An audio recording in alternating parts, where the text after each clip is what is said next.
সিরিয়ালে কেন মানে why don't we see you anymore in দেখো serials? এটা অ্যাকচুয়ালি 12 বছর টানা সিরিয়াল করেছিলাম প্রতিদান অবধি বলছি, তারপর আমি আর পারছিলাম না, কারণ Tired? আমি টায়ার্ড হয়ে গেছিলাম। আমার মনে Physically? হচ্ছিল মেন্টালি, নট ফিজিক্যালি, আমার মনে হয়েছিল যে আমি আর পারছি না, রোজ এসে এক চরিত্র আমি আর করতে পারছি না। আমি যদি এটা কন্টিনিউ করি আমি কাজের প্রতি অন্যায় করব, আমাকে ব্রেক নিতে হবে।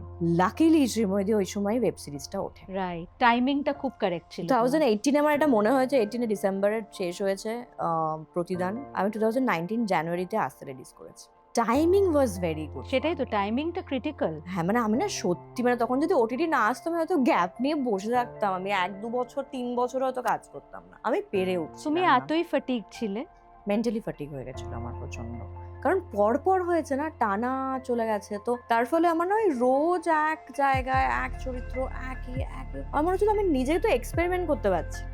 নিজে কি আমি কতটা পারি সেটা আমাকে জানতে হবে, মানে আমাকে বুঝতে হবে, নাহলে আমি নিজের কাছে নিজে ঠকছি, আমি Correct. দর্শককে ঠকাচ্ছি। হ্যাঁ। আমি আর চাইছিলাম না।